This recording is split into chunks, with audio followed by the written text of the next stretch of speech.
আর এগুলো ফুটেজ থাকার পরেও, ভিডিও ফুটেজ থাকার পরে আপনাদের তদন্ত কমিটি নাকি আপনারা কি অন্ধ? এবং আমরা এটা দেখতে পাচ্ছি সে নগ্নভাবে ছাত্র দলের পক্ষপাতিত্ব করে ছাত্র দলের কোলে উঠে সেদিন সে অফিস থেকে বের হয়ে চলে গেছে। এবং পরবর্তীতে আমাদের জিএস ছিল, সে জিএস কিন্তু মূর্ষ অবস্থায় ঢাকা মেডিকেলে ভর্তি হয়। আজকে শিক্ষার্থীরা, ঢাকা বিশ্ববিদ্যালয়ের শিক্ষার্থীরা, সাংবাদিক বন্ধুরা যদি আপনারা এই আজকের প্রবেশ নির্যাতনের যে প্রবেশ করতে শিক্ষার্থী নির্যাতনের পথ যদি বন্ধ করতে না পারেন, তখন কয়েকদিন পরে আজকে বাংলাদেশের নাগরিকদেরকে বিএনপি সরকার কর্তৃক, ছাত্র দল কর্তৃক গেস্টরুম গণরুমের যে কালচার, এই কালচার দ্রুত ফিরিয়ে নিয়ে আসা হবে। আমরা আজকে মানববন্ধন করছি রাষ্ট্রীয় হল সংসদের পক্ষ থেকে। আমরা স্পষ্ট বার্তা দিতে চাই, আমাদের রক্ত থাকতে, আমাদের কণ্ঠ থাকতে আমরা এই শিক্ষার্থী নির্যাতনের বিরুদ্ধে, শিক্ষার্থীর অধিকার আদায়ের পক্ষে নিয়মিত কথা বলে যাব।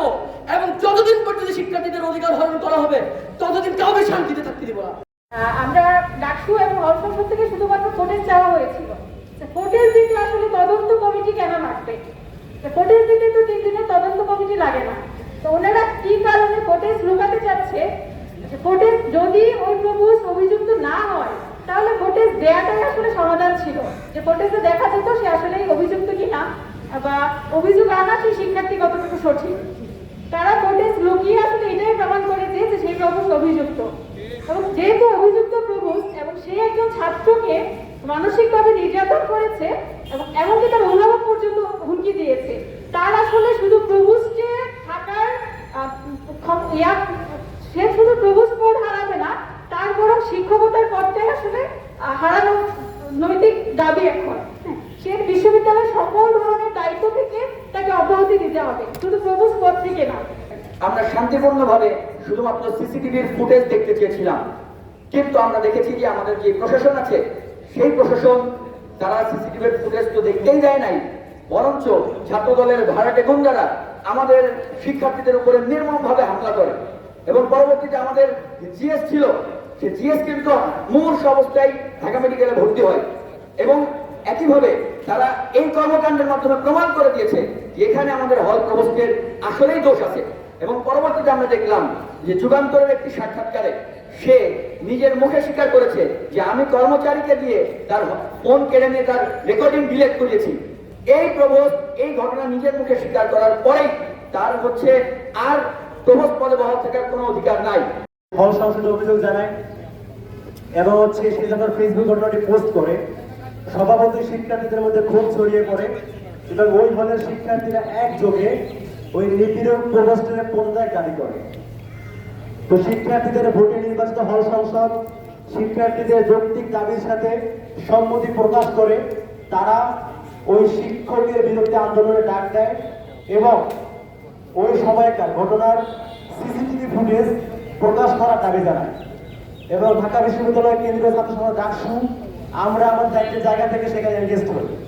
তো আমরা অত্যন্ত শান্তিপূর্ণভাবে মিছিল নিয়ে, আপনারা দেখেছেন, প্রভোস্টের রুমের সামনে গিয়েছি এবং অত্যন্ত দায়িত্বশীল আচরণের মাধ্যমে আমরা শুধুমাত্র ডাকসু প্রতিনিধি, হল সংসদ প্রতিনিধি এবং যে ভিকটিম শিক্ষার্থী, শুধুমাত্র এই কয়েকজন মিলে আমরা প্রভোস্টের রুমে ঢুকেছিলাম যাতে করে আমাদের বিরুদ্ধে পরবর্তীতে কোন রকম বিশৃঙ্খলা না হতে পারে। এজন্য সকল শিক্ষার্থীকে জানিয়ে শুধুমাত্র ডাকসু প্রতিনিধি, হল সংসদ প্রতিনিধি এবং যে শিক্ষার্থী ভিকটিম হয়েছে তাকে নিয়ে আমরা প্রভোস্ট রুমে গিয়েছিলাম। গিয়ে তাকে অত্যন্ত স্পষ্ট ভাষায় বলেছি, আপনার সাথে আমাদের কোনো বাড়তি কথা নেই, আপনি শুধু এইটুকু বলেন যে আপনার বিরুদ্ধে যে আনিত অভিযোগ, সেই অভিযোগ সত্য কি মিথ্যা। সাথে দাঁড়ায় গান শুনছে, গালাগালি শুনছে, তার নামে সমালোচনা শুনছে, কিন্তু সে সেখান থেকে এক পা নড়ে নাই। এবং আমরা এটা দেখতে পাচ্ছি সে নগ্নভাবে ছাত্র দলের পক্ষপাতিত্ব করে ছাত্র দলের কোলে উঠে সেদিন সে অফিস থেকে বের হয়ে চলে গেছে। সেদিন আমরা আরো দেখতে পেয়েছি এই বিশ্ববিদ্যালয়ের প্রক্টর, অতীতে যে প্রক্টর ছিল 2018 সালের দিকে গোলাম রব্বানী নামের এক কুলাঙ্গার, তার মতো সে ভূমিকা পালন করেছে। এই প্রক্টরে সে নির্লজ্জের মতো ছাত্র দলের দালালি করেছে, তাদের কোলে উঠে সে বের হয়ে গেছে। ছাত্র দলের সাথে সেও আমাদের শিক্ষার্থীদের ধাক্কা দিয়ে সেখান থেকে সরিয়ে দিয়েছে। এগুলো কোন ধরনের আচরণ? এই ইলিয়াস আল মামুন যে সিটি বিশ্ববিদ্যালয় থেকে ফার্মেসি ডিপার্টমেন্টের টাকা পয়সা মেরে ওখান থেকে বহিষ্কার হয়ে এখানে চলে এসেছে, আমরা তো এখন এটা বলতেই পারি সে সেই ফার্মেসি ডিপার্টমেন্টের টাকা পয়সা মেরে এখানে ঘুষ দিয়ে আসে প্রফেসর চাকরিটা নিয়ে নিছে। তো প্রিয় উপস্থিতি, আপনারা সেদিন সেখানে ফজলুল হক মুসলিম হলে সবাই উপস্থিত ছিলেন। আপনারা সবকিছু রেকর্ড করেছেন। আপনারা দেখেছেন শহীদুল্লাহ হলের একদল গুন্ডা, একদল সন্ত্রাসী কিভাবে এসে নগ্নভাবে আমাদের উপর হামলা করেছিল। তারা এই গুন্ডাগুলো সেদিন শাহবাগ থানায় হামলা করেছিল। আমি এই মাননীয় ভিসি প্রভিসি, আপনারা সেদিন প্রভিসি দুইজন সেদিন সেখানে গিয়েছিলেন। আপনাদের প্রতি আহ্বান জানাই, আপনারা তো তাদেরকে ওন করেন, ছাত্রদলকে ওন করেন। প্রক্টরকে জানাই, ইসরাফিল প্রাঙ্ক ভাই, আপনি তো তাদেরকে ওন করেন, আপনি তো আমাদের সাথে প্রাঙ্ক করতেছেন ক্যাম্পাসে। আপনি তো আইন শৃঙ্খলার নাম করে শিক্ষার্থীদের সাথে প্র্যাঙ্ক করতেছেন নামের সাথে মিল রেখে।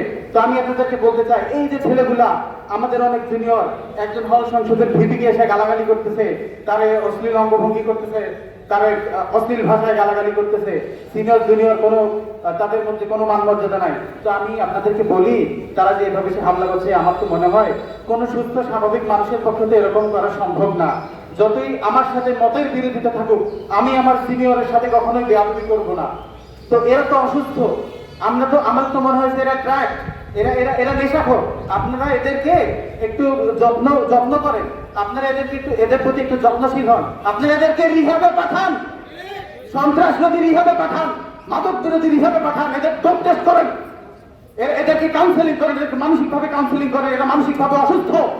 সবখানে কিভাবে একটা দল গিয়ে প্রত্যেকবার হামলা করতে পারেন, আর এগুলোর ফুটেজ থাকার পরেও, ভিডিও ফুটেজ থাকার পরে আপনাদের তদন্ত কমিটি নাকি, আপনারা কি অন্ধ? আপনারা অন্ধ না হলে তদন্ত কমিটি গঠন করবেন না?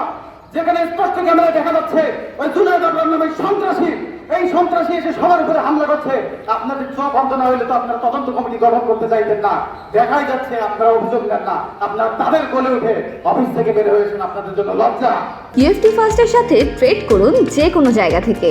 ক্যাম্পাসে ক্লাসের ফাঁকে, ঢাকার জ্যামে বসে কিংবা ঘরে বসে, ট্রেডিং এখন হাতের মুঠোয়। তাই ট্রেড করুন যখন খুশি, যেখানে খুশি।